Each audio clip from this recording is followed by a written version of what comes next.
بسم اللہ الرحمن الرحیم۔ اسلامی معلومات حاصل کرنے کے لیے ہمارے یوٹیوب چینل کو سبسکرائب کریں اور بیل آئیکن کو ضرور دبائیں تاکہ آپ کو ہر نئی ویڈیو کی اطلاع فوراً ملے۔ اللہ آپ کو اجر دے، جزاکم اللہ۔ آج کا مضمون ہے نبی اکرم کی آخری زندگی و تفصیلی جائزہ۔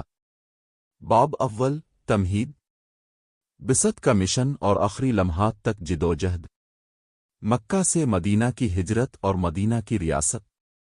باب دوم، آخری حج، حجۃ الوداع۔ سن 10 ہجری میں حج کی تیاری، حجۃ الوداع کا مکمل واقعہ، خطبہ حجۃ الوداع کی تفصیلات، الفامت کے لیے اہم پیغامات اور نصیحتیں۔ باب سوم، حج کے بعد کی زندگی، واپسی کے بعد مدینہ میں معمولات زندگی، قرآن مجید کی تکمیل، آخرت کی تیاری کا اظہار۔ باب چہارم، بیماری کا آغاز۔ سن 11 ہجری، صفر کے مہینے میں بیماری کے آثار، نبی کی بیماری کی علامات، مختلف صحابہ کرام کی پریشانیاں۔ باب اول، تمہید۔ رسول اللہ صلی اللہ علیہ وسلم کی پوری ہان طیبہ ہدایت، نور اور انسانیت کے لیے ایک مثالی نمونہ ہے۔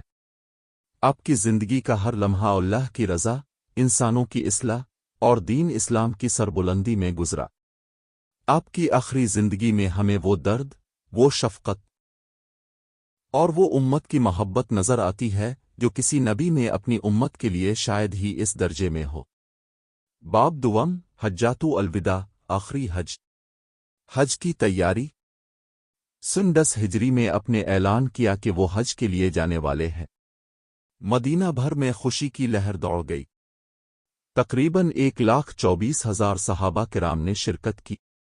مناسک حج، اپنے خود حج کے تمام ارکان ادا کیے۔ خطبہ حجۃ الوداع۔ اے لوگو، سن لو، میں تم پر واضح کر رہا ہوں، شاید کہ آج کے بعد تم مجھے اس مقام پر نہ دیکھ سکو۔ خطبے کے اہم نکات: 1، جان، مال، عزت کی حرمت۔ 2، سود کا مکمل خاتمہ۔ 3، عورتوں کے حقوق۔ 4، قرآن و سنت کی پیروی کی تلقین۔ 5، برادری اور نسل پرستی کا انکار۔ 6، امانت، عدل اور تقوی کا پیغام۔ باب سوم، حج کے بعد کی زندگی، واپسی کے سفر میں سورہ النصر نازل ہوئی جب اللہ کی مدد اور فتح آ جائے۔ صحابہ کرام خوش تھے لیکن حضرت ابو بکر رضی اللہ عنہ رو رہے تھے۔ وہ سمجھ گئے کہ اب وصال قریب ہے۔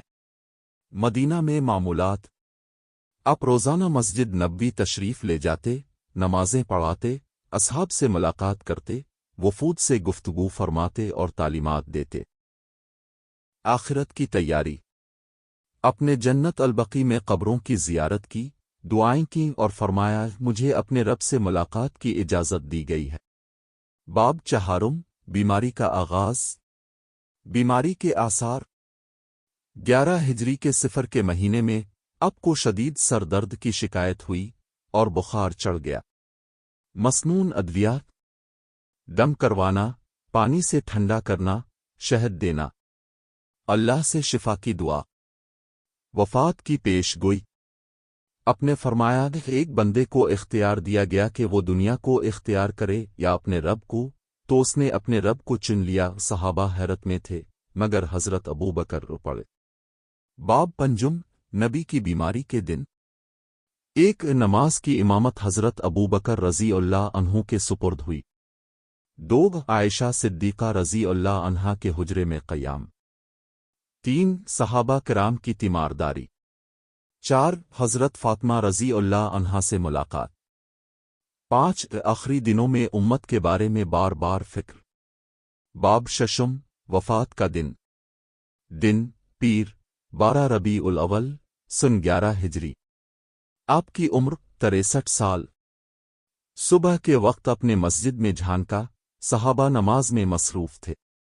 آپ مسکرائے، پھر واپس پلٹے، حضرت عائشہ کے زانوں پر سر رکھا اور فرمایا، اللہ کے نبیوں کے ساتھ، صدیقین، شہداء، صالحین کے ساتھ، اے اللہ میرے ساتھ نرمی کر، مجھے بخش دے۔ اسی حالت میں اپنے آخری سانس لیا۔ باب ہفتم، صحابہ کا غم و صدمہ۔ حضرت عمر کو یقین نہ آیا، تلوار لے کر کھڑے ہو گئے۔ حضرت ابوبکر نے فرمایا، جو محمد کی عبادت کرتا تھا وہ جان لے کہ محمد وفات پا چکے، اور جو اللہ کی عبادت کرتا ہے تو اللہ زندہ ہے، اسے موت نہیں۔ باب ہشتم، تجہیز و تکفین۔ 1 غسل مبارک، 2 کفن، 3 سفید چادروں میں، 3 نماز جنازہ انفرادی طور پر ادا ہوئی، 4 دفن مقام، حضرت عائشہ کے حجرے میں، وہی جگہ جہاں اپنے وفات پائی۔ باب نہم، نبی کی آخری وصیتیں۔ 1 نماز کا خیال رکھنا، 2 غلاموں کے حقوق کا پاس رکھنا، 3 خواتین کے ساتھ حسن سلوک، 4 قرآن کو تھامے رکھنا، 5 ایک دوسرے سے محبت اور اتحاد، 6 بدعات سے بچاؤ۔ باب دہم، امت کے لیے رخصتی پیغام۔ نبی کریم نے امت کے لیے جو آنکھوں میں آنسو بھر دینے والا پیغام چھوڑا، میری امت، میری امت، اور فرمایا، میں تمہارے لیے 2 چیزیں چھوڑ کر جا رہا ہوں، قرآن اور میری سنت۔ جب تک تم ان کو تھامے رکھو گے کبھی گمراہ نہ ہوگے۔ اختتامیہ۔ نبی کریم کی آخری زندگی ایک مکمل سبق ہے جس میں صبر، شکر، وفا اور امت کی خیر خواہی کا اعلیٰ نمونہ موجود ہے۔ ہمیں چاہیے کہ ہم ان کی وصیتوں پر عمل کریں، ان کے طریقے کو اپنائیں اور دنیا و آخرت میں کامیابی حاصل کریں۔ الحمد صلی اللہ وسلم وبارک علی سیدنا محمد والآلہ وصحابہ جمعون۔